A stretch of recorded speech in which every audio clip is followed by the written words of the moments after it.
Hi, everyone. Thanks for joining us today. I'm Bevan with Benson Homes. We are a custom remodeling and design firm. It is May and it is Home Remodeling Month. We thought we would take some time to sit down with our partners in the industry that we work with and hear from them on design and the remodeling process as they work with Benson Homes. With that said, we are excited to have Carol Eubank here today from Eubank Design Concepts. Carol, thanks so much for joining us today. Of course, it's a pleasure. Great. So tell us just a little bit about you, maybe your background, some hobbies, maybe a favorite quote or mantra that you have that you'd like to share with us. Sure. I am originally from Southwest Virginia. I attended Virginia Tech, and then I attended Virginia Commonwealth University, where I graduated with a degree in interior design. And I am a longstanding member of the American Society of Interior Designers and certified by the state of Virginia to practice interior design. I have two sons, both of whom are involved in the natural wine business, and my husband sort of spearheads that event with them. And I love to read historical biographies, and a favorite quote of mine is from Winston Churchill, who says, "I am easily satisfied with the best of everything." Oh. And I also have a twin brother. Oh, that's interesting. I love that quote. That's a really good one. So how did you get into design? Well, I originally went to Virginia Tech with the objective of being an architect. And I think the entire trajectory of my career was changed with a course that I took in stage set design. It was so interesting, so imaginative, with unlimited possibilities, that I immediately decided that I wanted to be in interior design. And it has just been a wonderful career. And I think of the statement that if you find something that you love to do, you never have to work a day in your life. And I think I've been very fortunate to be blessed with finding that career. That's awesome. That's awesome. So tell us something that would be good to know about Eubank Design Concepts. Well, for not only have I been in practice for many years, but I have done a wide variety of residential design, everything from the most contemporary design to very traditional design. And I've also done several commercial design projects, which have included restaurants, cafes, spas, nail and hair salons, cafes for a church facility, and many small medical facilities, as well as even doing a stage set design for a television station with Benson Homes years ago, which you can see on the morning news on their cooking show. But I think doing both areas of residential and commercial, it has given me exposure to a lot of different design possibilities in both of those fields that I can transfer back and forth from one to the other. So it gives the client like a fuller range of possibilities for design selections. Yeah, our clients love working with you. You definitely bring a well aspect to our projects, and they're just always so pleased with you. So tell us about your design philosophy. Well, I think that my design philosophy, or the major objective that I have in doing design, is to help the client express their personality in a home as well as their lifestyle. Because sometimes the client will ask me, what is your design look? Or ask me what my design look is. And I feel that that's a real disservice to a client to have my particular design ideas, that I would want to presume that that would be something that they would necessarily like. So that involves a lot of research in terms of the way that the client lives. And I think a perfect example of that is that one of the very popular things to do now in a kitchen, as an example, is to have open shelves.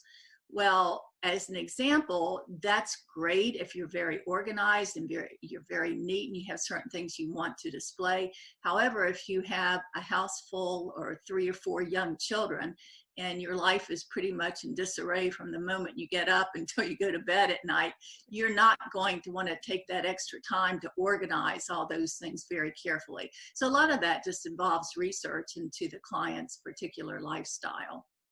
Absolutely. Yeah, I totally agree with you on that one. What about your design process? Give us a little insight into what you do as you start on a project. Well, I have a couple of things, and I had made a couple of notes just because it's really, I think most people don't realize how extensive the process is in creating an interior. And there are a lot of moving parts that have to be coordinated to create whatever that objective would be. And I think the first most critical part is probably space planning, because there's no good design, in my opinion, without a good foundation. So I love to do space planning, to move things around. And a lot of times it's like a great puzzle where when you come up with the perfect combination, everything falls into place. And so that's really the very first thing. And the second thing would probably be a plan for making selections. And there are so many different things to select. As an example of that, we have to select lighting, we have to select plumbing fixtures, there's selection of tiles, and not only just selecting tiles, but deciding the placement of those, whether it's a design for a master shower, an accent wall, bands of contrasting colors, what the placement of that would be, cabinetry, and I can do sketch elevations. That eventually goes to a cabinet shop that transfers those into 3D renderings for the client. Selection of countertops, and that's pretty much unlimited these days. Everything from natural stones to granites to manufactured stones to porcelain countertops, zinc countertops, stainless steel countertops, all of those we have done. The selection of moldings and trims in a house, those finishing details that really can create a particular design style. Are you getting bored yet? There's a lot more to go. No, not at all. I love hearing all of this. I should say, are you getting tired now? It's fairly exhausting.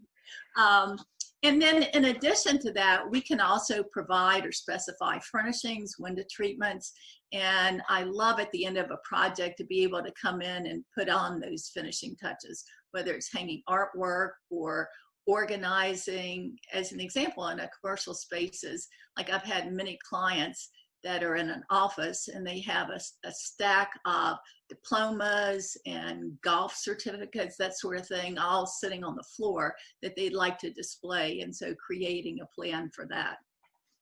Good. Yeah, there's definitely a lot that goes into design, and just reminds me of all the meetings that we've been in together, and all those steps that we've taken to create those great spaces. So tell us a little bit about like what a client can expect when they're working with you, and what that is like. Well, I think that my main goal for this is to create an interior that they look forward to coming home to and that they're proud of, that they love to share with their friends. That to me is just the bottom line. And I have had many clients over the years just comment on how warm and inviting their home feels. Yeah, that's always feels good. So tell us, how long have you worked with Benson Homes? Many wonderful years. Yes. So what, I guess in your opinion, what is it like working with Benson Homes and Benson Home clients? Tell us a little bit about that. Well, I feel like it's always a great experience. And one of the things that I appreciate about Benson Homes is the fact that they take the time to get a lot of the information from the client that makes my job easier. Once I go in there, I already know what certain preferences are that they have, what their lifestyle is. And that's ultimately the bottom line in creating something that they're going to be happy with in the long run. The other thing that I find wonderful is the attention to detail that you guys give to the different projects and the copious notes that you take that always seem like it's so many in the beginning, and then you eventually go back and refer to those. That makes, you know, the job a lot easier, and remembering specific things the client might have mentioned, those little details that are really important to them. The other thing I love about Benson Homes is that they are so well respected in the community, in the builder community, that when I take clients to different trade showrooms, whether it's lighting or plumbing, etc., that immediately they're like, oh yeah, we think Benson Homes is great, and you're just so highly respected in the community. It's a pleasure to be part of that team. Oh, thanks, Carol. Those words mean so much, and we appreciate that. Let's jump into something a little fun. What kind of trends are you seeing for 2020? Trends. Let's see. Let me see what I got on trends. There's quite a few trends coming up. So first of all, I was just reading an article in one of my trade magazines last week where it was talking about what are the most popular things in terms of design looks. And maybe understandably or maybe surprisingly, 86% of the marketplace prefer contemporary design, which in the past there is contemporary and some transitional, whereas in the past I think we've seen more of a mixture of contemporary and traditional design. I'm seeing a lot of black, whether it's window trim, and I'm looking, you know, back behind you at the office there where you have like the black doors, black trims, black fixtures, black faucets. A lot of things have that black accent in it. And in terms of hardware, we're seeing things going to a warmer spectrum. So instead of seeing everything being brushed stainless and polished chrome, we're seeing a lot coming out that are the more golden tones. Champagne bronze is a very classic look, which looks wonderful with white cabinets or even against navy blue for a powder room. And a lot of the different industry trades are picking up those different finishes and making things that are easy to coordinate it all. I think there's maybe less white trim, and I'm seeing some darker trims, like referring to baseboard, window casings, crown molding, that sort of thing. Then before everything was totally white. Gray is still a dominant color in the field, but we're seeing warmer grays now. Not so much of the blue, the cool blue tones, but more of the warmer brown-based grays. Natural woods are still very popular. I think there was a big trend toward the farmhouse look in the past few years, and I think that sort of softens where we see some of that influence, but not particularly that style. And I think that white kitchens are still the most popular thing that's on, you know, clients' preferred list, but there are more ones where perhaps we have the upper cabinets white, the lower cabinets might be a particular color, a dark emerald green, a dark navy blue. The contrasting island is pretty much not used anymore. So I would not encourage a client to have like all white cabinets and then a contrasting color on the island. All the islands are single level now. You rarely see something, and you almost cannot even find a photograph of a dual level counter. The larger formats we are seeing for tiles, for light fixtures, very common size for tiles now are the 12 by 24 inch tiles. And sometimes those can be even like larger formats on backsplashes and patterns on the backsplashes. the lighting, quite a bit more use of LED lighting, and the LEDs that can be changed from a warmer to a cooler spectrum.